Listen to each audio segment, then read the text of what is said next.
Okay, Hamza. Hit us with some knowledge, man. Sure. You disabled sharing again, Murabbi Sab? Or someone else? Okay, Oh, one I'm like, second. I'm just participating. There you go. Jazakallah.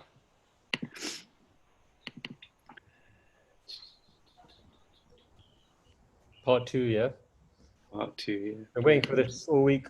What are you lying for? What are you lying for? Left us on a cliffhanger, man. Bismillah ar-Rahman ar-Rahim. So again, as Murabbi Saab just mentioned, we finished off the last week's session from the Book of Hidden Truth on the tomb of Jesus alayhi salam. And as mentioned, we know based on the people of Srinagar, this tomb is related to a person named as Prince Yusuf, and the connotation of the word prince only relates to Jesus alayhi salam of all the 124,000 prophets mentioned in the Holy Quran. And then we briefly touched upon the Mubahala, or the prayer duel between the promised Messiah Islam and Muhammad Hussein Batalwi. And in response to all the vulgar language and the abuse that they gave the promised Messiah Islam, him and the two other Malvis, the promised Messiah Islam's response was, "May the curse of Allah be upon those who lie."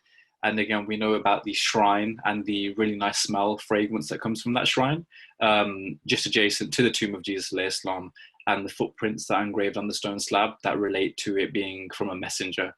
And the Prophet Islam interpreted these things as lasting signs of a prophet or a messenger being buried in that tomb for 1900 years or so.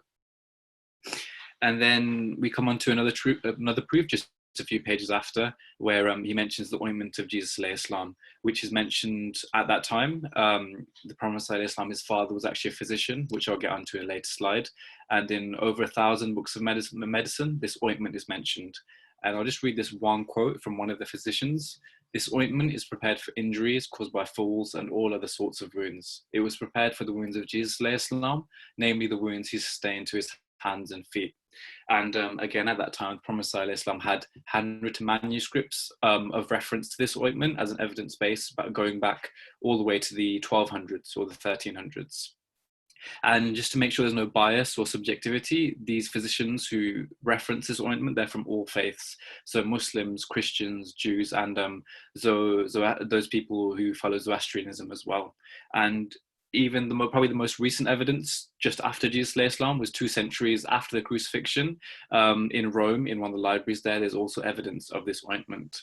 We'll go into the Buddhist gospel in Tibet a little bit later. And the other thing that I realized after, a lot of the people in Srinagar, obviously we know it is the tomb of Prince Yusuf, but a lot of them also refer to this tomb as that of Isa Sahib. So Isa obviously means Jesus in English, and Sahib as a connotation for respect for such a person. And then again, lots of historians who the Prophet ﷺ references. This one's from Tehreek-e-Kashmir Azami. The second grave near the tomb of Sayyid Nasiruddin is generally thought of to be of a messenger. And then we come back to the Mubahala. So this prayer duel, again, mentioned it in the last half. That it began on the 21st of November 1898. That was when it was initiated. But Batalwi, he wanted immediate punishment to befall him. But the Prophet Islam explained to him using the Sunnah of the Holy Prophet ﷺ, that using his example when he had issues with the Christians of Najran, relating to that Mubahala, the Holy Prophet ﷺ said a year would not have elapsed, meaning up to 1 year is needed for prophecies which containing warning to be fulfilled. And it also requires in a prayer duel that both parties invoke a curse upon the other. Up until this time, it was only the Promised Islam who had said, "May the curse be upon those who lie." And again, though it is a mubahala, the person who receives divine revelation from Allah, he will follow the guidance from Allah. So it is a mubahala, but he will go based on what Allah tells him. And again, the key thing is the purpose of the prayer was not for the other person to die, but for all the accusations, for the humiliation, for the disgrace to be upon that person who lies, not for that person to die. And with reference to this instant disgrace, the Prophet ﷺ said that person will be humiliated by the 15th of January 1900. But this humiliation for Badalwi, actually started a little bit earlier, about a year or so earlier. So this revelation here on the right, Batalwi, he challenged the Arabic revelation in front of other sheikhs of that time, and he said that the particle lam, just here with my cursor, it should have been replaced with the particle meen instead. But using works of established Arab poets of the time, and using also the the hadith, sorry, of the Holy Prophet sallallahu alaihi wasallam, the Prophet Messiah showed that after the word ajiba, the verb ajiba, the particles both lam and meen can be used. So again, this showed Muhammad Hussein's lack of knowledge of the Arabic language and the different particles and verbs that can be used. So it just showed a lack of knowledge for someone who refers to himself as a sheikh. And he also used hadith from Mishkat Kitab al-Iman, relating to that, again using the word ajiba, and then you can use the particle lam after that. So again, it was embarrassing for Muhammad Hussein Batalwi Sahib already from even before 1900. And the original revelation that I mentioned here, it actually means, do you wonder at my command? And this revelation for the Prophet Islam had a meaning that Batalwi Sahib would object to this revelation and the use of the lam particle. And in a sense, that revelation was also fulfilled. And as well as this, obviously, for non-Ahmadi Muslims now and then, evidence of Jesus Islam surviving the crucifixion and evidence of his migration to India is also another form of humiliation. And then this is the hadith again, further clarification on Jesus Islam from Kanz al-Umal. Jesus, son of Mary, lived for 120 years, and I see myself as only entering the beginning of the 60s. So obviously this is the Holy Prophet sallallahu alaihi wasallam saying his own life and the life of Jesus Islam. Obviously he died when he was 62 years old. So if the words are correct for his own death, why are they incorrect for Hazrat Isa alayhi salam? And again, there's various hadiths showing that Jesus Islam survived the crucifixion. One of them relating to him being Masih, or obviously Jesus the Messiah, son of Mary. Masih is derived from Mahsoon, mean traveling. So if Isa alayhi salam died on the cross, when did these travels actually take place? And again, I think I mentioned it in previous books, but the arguments of the Jews remain valid if Jesus Islam actually died on the cross, because they didn't see him ascended to heaven and they haven't seen him come back. So I was about those Jews who say he died a cursed death, their arguments remain valid if he did actually die on the cross.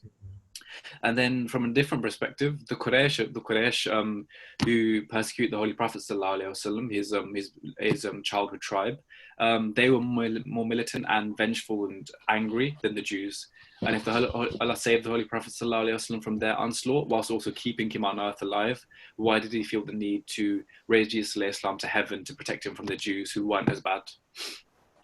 And then again, coming back to the ointment, his father again was an experienced physician for over 60 years, and he collected various books regarding the subject.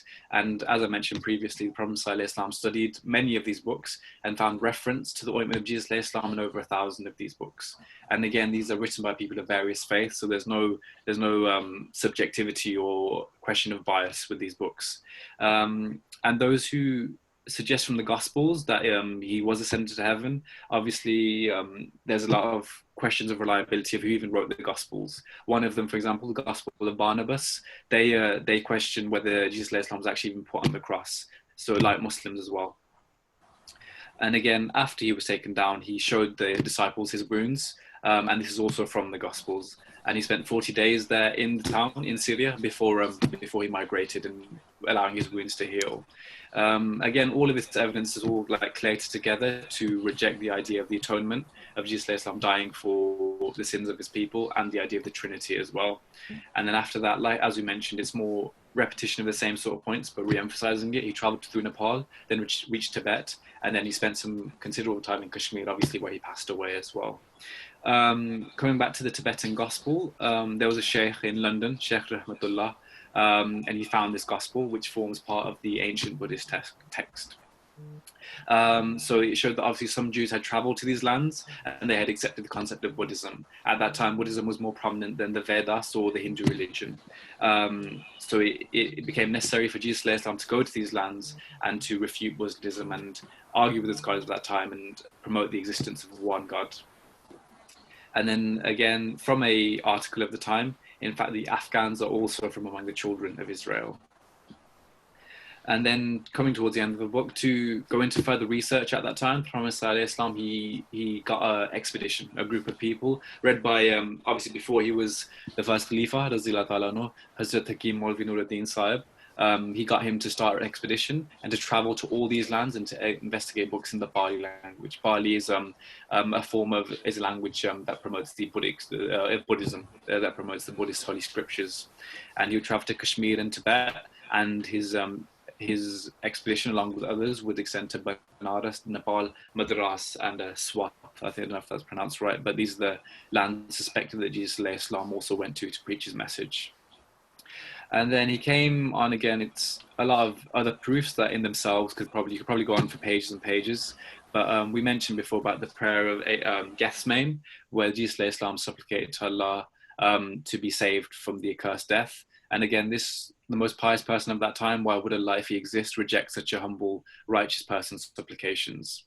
The sign of Jonah alayhi salam, that again, Jonah alayhi salam would spend 3 days and 3 nights in the belly of the whale. Similarly, Jesus alayhi salam would spend 3 days and 3 nights in the sepulchre, and he would come out. He wasn't dead like Jonah alayhi salam in that time, but he was just away from the people, so to speak. The divine revelation for Pontius Pilate, his wife. So again, surely this true dream, would imply that God will save the Messiah.